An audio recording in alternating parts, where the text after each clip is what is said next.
Hello students, welcome. पिछले class में हमने थियोरेटिकल पार्ट्स को कंप्लीट किया था इक्विलिब्रियम चैप्टर्स का, ठीक है। आज हम पढ़ेंगे न्यूमेरिकल्स के लिए।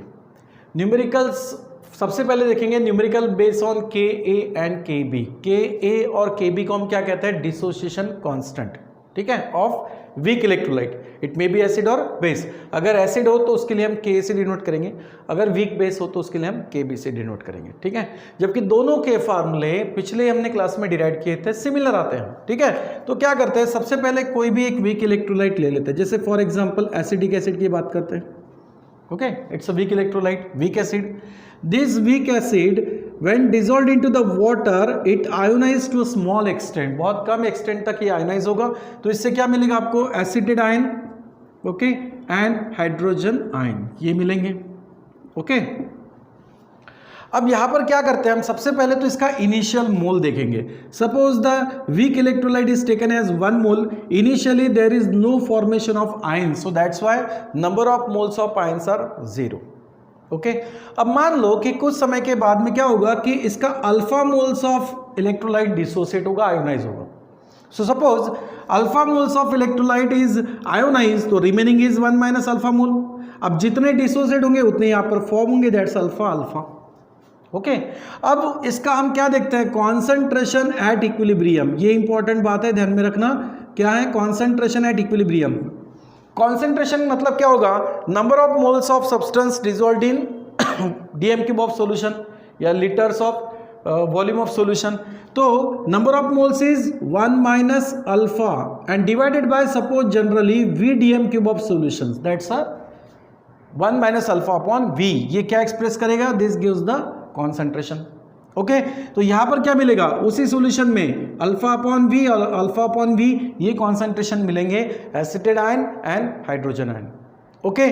फिर एक हमने देखा था कि भाई रेसिप्रोकल ऑफ जो डाइल्यूशन है या वॉल्यूम है वो कॉन्सेंट्रेशन ही होता है। मतलब कैसे कि अगर हम 1 मोल्स ऑफ सब्सटेंस को v वॉल्यूम्स ऑफ सॉल्यूशंस में डिसॉल्व करते हैं तो उसका कॉन्सेंट्रेशन क्या होगा? Number of moles upon volume of solution in DM cube, that's nothing but the concentration. तो यहां पर 1 अपॉन वी के जगह हम क्या लिख सकते हैं? सी। तो इसको आप ऐसे भी लिख सकते हो, और 1 minus alpha into C, alpha into C and alpha into C, okay. फिर इससे हमने क्या किया था? डिसोसिएशन कांस्टेंट का फार्मूला किस तरह से निकाला था? By the law of mass action the dissociation constant is the ratio of, किसका रेशियो होता था? Ratio of product of concentration of this ion, that's acidic ion, okay, and concentration of hydrogen ion divided by क्या करते थे? Concentration of this undissociated part, that's acidic acid. और इनमें अगर अब इनकी कॉन्सेंट्रेशंस की वैल्यू रखते हैं तो क्या मिलेगा? एसिडेड आयन का कॉन्सेंट्रेशंस क्या है? अल्फा इंटू सी, ठीक है, फिर से into alpha into C, concentration of hydrogen ion divided by 1 minus alpha into C, okay. यहां पर क्या होगा? रिजल्टेंट फार्मूला क्या मिलेगा? Alpha square into C divided by 1 minus alpha, ठीक है। अब हमने क्या बोला था कि स्पेशली वीक इलेक्ट्रोलाइट की बात करते हैं। So for weak electrolyte this 1 minus alpha is approximately equals to 1, okay. और इस हिसाब से फाइनली आपको फार्मूला मिलता है के A equals to alpha square into C, okay. इस तरीके से लिखो, या फिर आप बोल सकते हो alpha equals to under root of K A divided by सी। ये एसिड के लिए एग्जांपल लिया। अगर ऐसा ही हम बेस के लिए एग्जांपल लेते तो यहां पर क्या होता? के बी बाय सी। तो ये इस फार्मूले से हमें न्यूमेरिकल्स को सॉल्व करना है, ठीक है। अब जैसे कि न्यूमेरिकल्स यहां पर मैंने लिखे हुए 3 न्यूमेरिकल्स। सबसे पहला देखो क्या है? Dissociation constant of acidic acid is 1.8 into 10⁻⁵। Calculate the percentage dissociation of acidic acid in 0.01 molar. अब प्रॉब्लम्स के सॉल्यूशन में ध्यान में रखना, सबसे पहले प्रॉब्लम का आंसर देखते हैं हम। क्या करेंगे?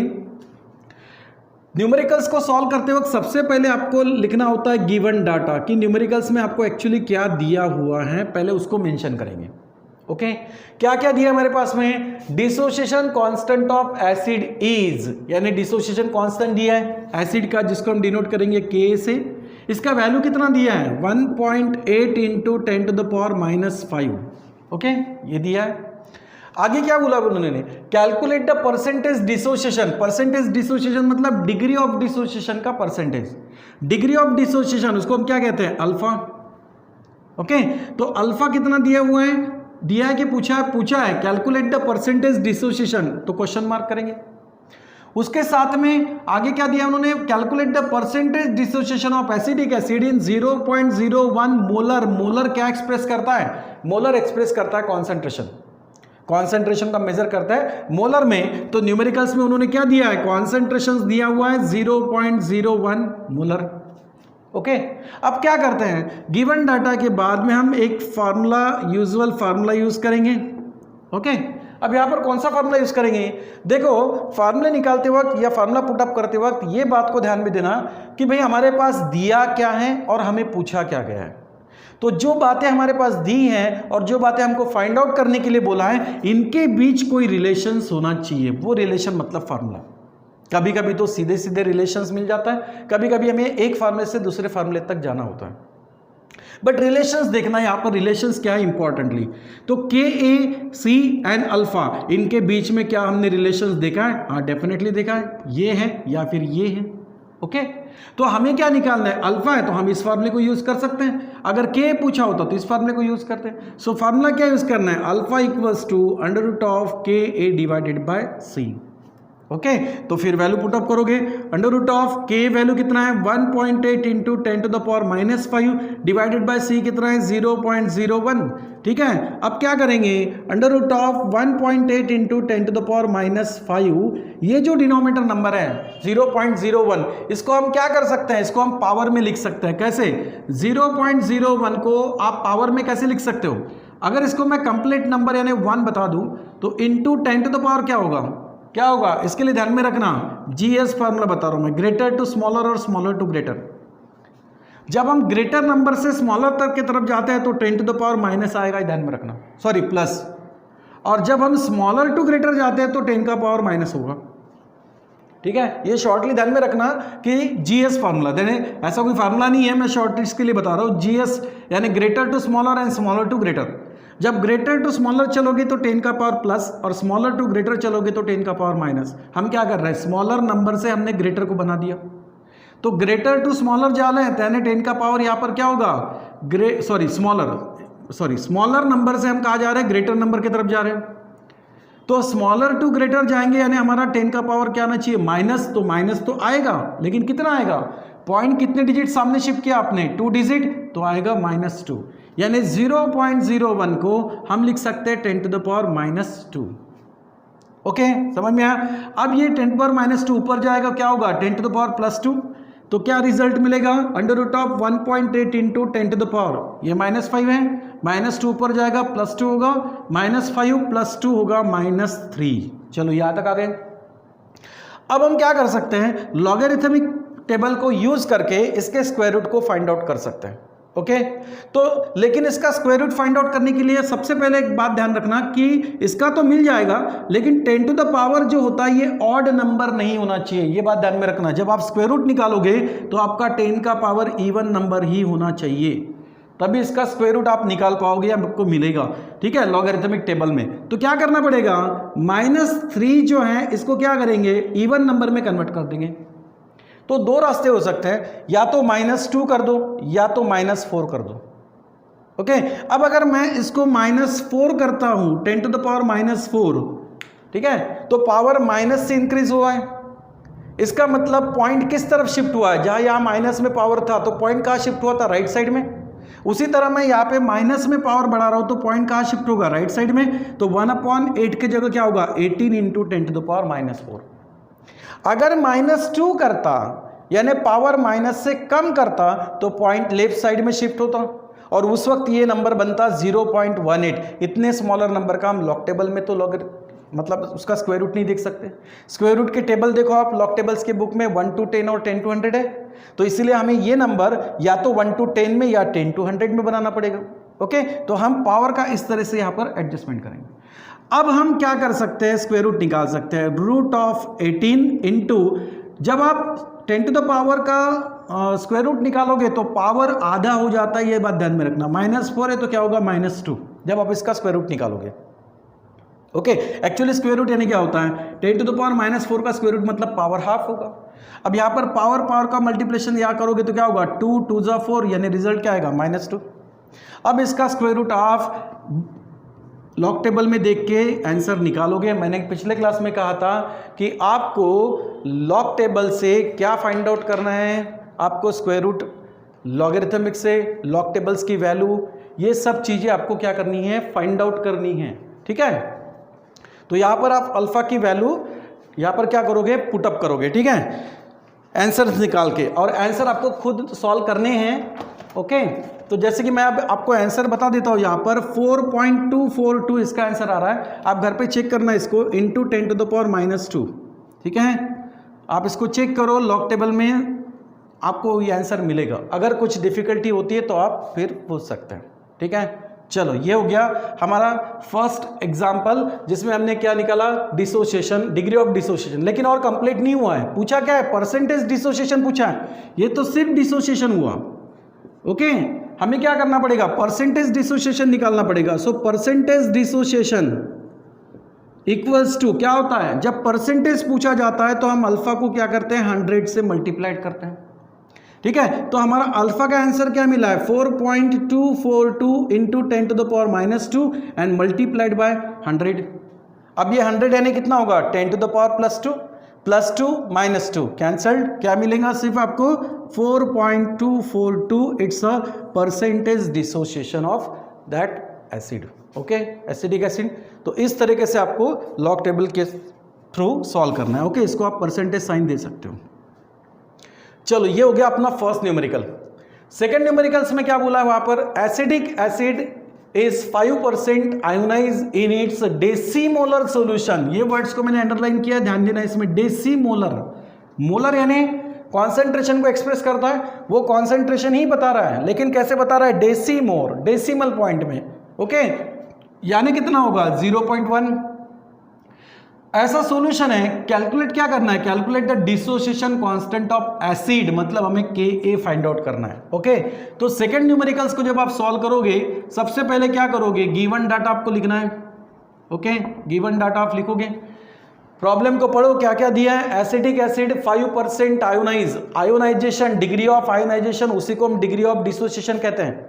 वो दिया है, कितना है, 5%, लेकिन परसेंटेज में दिया है। जब परसेंटेज में हो तो अल्फा इंटू क्या लिखते हैं हम, 100, यानी गिवन डाटा में degree of percentage, degree of ionisation दिया है alpha multiplied by 100, that equals to 5। Okay, आप इसको अल्फा को 5% लिख दो, जैसे इस तरीके से, अल्फा इक्वल्स टू 5%। 5% मतलब क्या होगा, 5/100, यानी अल्फा इंटू 100 इक्वल्स टू क्या करोगे, 5। चलो ये हमारे पास गिवन डाटा है। दूसरा उन्होंने और बात क्या दिया है यहाँ पर, कि इन इट्स डेसीमोलर सॉल्यूशन, मोलर क्या एक्सप्रेस करता है भाई, कॉन्सेंट्रेशन, और वो प्रॉब्लम में दिया है डेसीमोलर, यानी 0.1 मोलर कॉन्सेंट्रेशन भी दिया है। पूछा क्या है, डिसोसिएशन कांस्टेंट ऑफ एसिड, ये पूछा है। ओके, तो आप क्या करोगे, इसके लिए सॉल्यूशन में क्या करोगे, फार्मूला पुटअप करना पड़ेगा। अब जो दिया है और जो पूछा है, क्या इनके बीच रिलेशन है, फार्मूला है, डेफिनेटली है। तो यहां पर हम क्या करेंगे, डिसोसिएशन कांस्टेंट ऑफ एसिड का फार्मूला यूज करेंगे, K equals to alpha square into C। Okay, अब K ही आपको फाइंड आउट करना है। अल्फा की वैल्यू आपके पास में डेफिनेटली है, कितना है, अल्फा 5/100। ठीक है, उसका स्क्वायर करेंगे, यानी 5/100 स्क्वायर इंटू C की वैल्यू कितनी है, 0.1। ओके, अब इसको कैसे सॉल्व करोगे, 5 का स्क्वायर कितना होगा, 25 डिवाइडेड बाय 100। अब यहाँ पर 100 यानी कितना होगा, 10⁻² होगा। अगर वो ऊपर शिफ्ट करते हैं, देखो इस तरह से भी लिख सकते हैं, 5 डिवाइडेड बाय 100, ये किसकी वैल्यू है, अल्फा की है। ठीक है, तो 5/100 को हम लिख सकते हैं 10⁻², और इसका क्या करेंगे, स्क्वायर करेंगे, मल्टीप्लाइड, इसको भी आप 10 के पावर में लिख सकते हो। कैसे लिखोगे, कैसे लिखोगे इसको, देखो इसको ग्रेटर नंबर में मैं कन्वर्ट कर दूं तो 1 इंटू क्या बोला मैंने, GS। आप स्मॉलर टू ग्रेटर जा रहे हो, पावर माइनस होगा, ये स्मॉलर नंबर को ग्रेटर में कन्वर्ट कर दिया, 10 का पावर माइनस होगा, कितना, 0.1 डिजिट सामने लाया आपने, दैट्स -1। ओके, इक्वल्स टू, देखो क्या होगा, 5 का square 25 into 10 to the power, यहाँ पर होगा स्क्वायर 2 टू द स्क्वायर, कितना होगा 4, लेकिन ऊपर जाने के बाद क्या होगा, वो -4 होगा, इंटू 10 टू द पावर -1। तो रिजल्ट क्या मिला, 25 into 10 to the power -5। This dissociation constant of that acid. Okay, तो इस तरीके से डिसोसिएशन कांस्टेंट हम फाइंड आउट करते हैं। समझ में आया यहाँ तक? ओके, दो प्रॉब्लम क्लियर हुए हैं। ये दो प्रॉब्लम सब हो गए। अब देखेंगे थर्ड प्रॉब्लम के लिए, ठीक है, उसका सॉल्यूशन क्या मिलेगा। थर्ड प्रॉब्लम्स में सबसे पहले सॉल्व करते वक्त क्या करेंगे, हम गिवन डाटा लिखेंगे। भाई हमारे पास दिया क्या है, क्या इंफॉर्मेशन हमारे पास है। हमारे पास क्या बोला उन्होंने, calculate the hydronium ion concentration. ये जो ब्रैकेट में स्क्वायर ब्रैकेट में दिया है, स्क्वायर ब्रैकेट में क्या लिखते हैं हम, कॉन्सेंट्रेशन। ये स्क्वायर ब्रैकेट कॉन्सेंट्रेशन पूछ रहा है, ठीक है। इसका कॉन्सेंट्रेशन पूछा है हाइड्रोनियम आयन का, तो हाइड्रोनियम आयन को हम हाइड्रोजन आयन भी कहते हैं, H+ भी कहते हैं। अब इसको थोड़ा इससे कंपेयर कर लो। देखो इसका कॉन्सेंट्रेशन, हाइड्रोजन आयन का कॉन्सेंट्रेशन हम कैसे लिखते हैं, अल्फा/V या अल्फा/C। ये जो है ये एक्चुअली क्या इंडिकेट कर रहा है, this indicates the concentration of hydronium ion. और हाइड्रोनियम आयन को ही हम क्या कहते हैं, हाइड्रोनियम आयन को ही हम हाइड्रोजन आयन भी कहते हैं। तो दोनों एक ही बात है। जब उन्होंने इसका कॉन्सेंट्रेशन पूछा, यानी अल्फा/C आपको फाइंड आउट करना है, ठीक है, तो सबसे पहले तो उन्होंने क्वेश्चन सी कर दिया कि भाई हाइड्रोनियम आयन का कॉन्सेंट्रेशन क्या होगा। सो calculate the concentration of hydronium ion इन 0.1 मोल पर dm क्यूब। मोल पर dm क्यूब या मोल पर लीटर, ये क्या होता है कॉन्सेंट्रेशन, इसी को कहते हैं मोलर। तो कभी कभी मोलर दिया हो सकता है इस तरीके से, या इसके जगह पे लिया होता है मोल पर dm क्यूब, या लेते हैं मोल पर लीटर, ठीक है। तो 0.1 क्या दिया है, कॉन्सेंट्रेशन दिया है, तो कॉन्सेंट्रेशन लिख देंगे भाई 0.1 मोल पर dm क्यूब। चलो कॉन्सेंट्रेशन भी दे दिया है, ठीक है। आगे क्या बोला उन्होंने, solution of acidic acid, bracket में क्या दिया है, K की वैल्यू दिया है, यानी डिसोसिएशन कांस्टेंट ऑफ एसिड भी हमारे पास दिया हुआ है। So dissociation constant of acid Ka equals to कितना दिया है, 1.8 इंटू 10⁻⁵, ठीक है। हमें क्या करना है, हमें ये कॉन्सेंट्रेशंस को फाइंड आउट करना है। तो मैंने क्या बोला, देखो यहां पर कॉन्सेंट्रेशन ऑफ हाइड्रोजन आयन या हाइड्रोनियम आयन अल्फा/C होता है। C तो हमारे पास है, अल्फा हमारे पास नहीं है। तो सबसे पहले तो हमारा काम बनता है कि भाई हम अल्फा को फाइंड आउट करें, ओके, तब उसी से हम ये निकाल सकते हैं। अब अल्फा फाइंड आउट करने के लिए हमारे पास क्या है, अरे क्या है हमारे पास, फार्मूला है। तो अल्फा इक्वल्स टू क्या करेंगे, सबसे पहले √Ka/C ये निकालना पड़ेगा, तभी इसको वहां पे यूज करके हम कॉन्सेंट्रेशंस को फाइंड आउट कर पाएंगे। ओके, चलो √Ka/C 1.8 इंटू 10⁻⁵ दिया है, कॉन्सेंट्रेशन इज 0.1, √ क्या होगा 1.8 इंटू 10⁻⁵, इसका पावर कितना होगा 10⁻⁻1, फिर वही स्मॉलर टू ग्रेटर, -1 होगा, ऊपर लेके जाएंगे क्या होगा भाई +1, तो क्या मिलेगा रिजल्ट, √1.8 इंटू 10⁻⁻4। ओके, अब क्या करेंगे, √1.8 इंटू 10⁻⁻2, ये मिल गया अल्फा का वैल्यू। अब इसका क्या करोगे आप, इसका आप क्या करोगे, रूट निकालोगे, ठीक है। √18 हमने ऑलरेडी निकाला है, कितना है 4.242, इतना मिला है हमारे पास। अब नंबर है 1.8, यानी इससे एक डिजिट पीछे, तो पीछे क्या होगा यहाँ पर 0.4242 into 10⁻⁻2, it's a alpha. Okay, तो डिग्री ऑफ डिसोसिएशन मिल गया। अब हम चल सकते हैं हाइड्रोनियम आयन कॉन्सेंट्रेशंस को निकालने के लिए। तो क्या होगा, concentration of this hydronium ion equals to क्या मिलता है भाई, कॉन्सेंट्रेशन अल्फा/C। तो अल्फा/C, अल्फा की वैल्यू क्या है अपने पास 0.4242 into 10⁻⁻2, okay, into 10⁻⁻2 into C की वैल्यू कितनी है, C की वैल्यू 0.1, अब 0.1 ले लो या 10⁻⁻1 ले लो, एक ही बात है, ठीक है। तो इसका आंसर क्या मिलेगा 0.4242, ठीक है, 4242 into 10⁻⁻2 -1 -3, okay. So this is the concentration of hydronium ion. Okay, concentration हम कैसे एक्सप्रेस करते हैं, मोल पर dm क्यूब। तो आप बोल सकते हो कि इसका कॉन्सेंट्रेशन कितना आएगा, मोल पर dm क्यूब, ये कॉन्सेंट्रेशन मिलेगा हाइड्रोनियम आयन का। ओके, तो इस तरीके से हम कॉन्सेंट्रेशंस को फाइंड आउट कर सकते हैं। अब ये फॉर्मेट अगर आपने अच्छे से पढ़ लिया है, याद कर लिया है, तो फिर ऐसे न्यूमेरिकल्स को आप सॉल्व कर सकते हो। ओके, तो चलो पहला हमने पार्ट देखा numericals based on K and Kb। इसके अलावा भी बहुत सारे प्रॉब्लम्स होंगे बुक्स में, टेक्स्ट बुक में, या अदर आपके पास न्यूमेरिकल्स बुक होंगी तो उसमें से प्रॉब्लम्स आपको खुद सॉल्व करने हैं मैक्सिमम। एग्जाम्पल्स को सॉल्व करना है, ठीक है। हाँ, उनमें अगर कुछ प्रॉब्लम्स आती हैं तो आप फिर मुझे पूछ सकते हैं, डिस्कस कर सकते हैं, ठीक है। तो चलो बच्चों, यहाँ तक हो गया। अब हम नेक्स्ट क्या पढ़ेंगे? नेक्स्ट हम पढ़ेंगे numericals based on the pH and pOH, ठीक है। उन पर न्यूमेरिकल्स कैसे पूछे जाते हैं वो हम नेक्स्ट क्लास में पढ़ेंगे। चलो ठीक है, थैंक यू वेरी मच।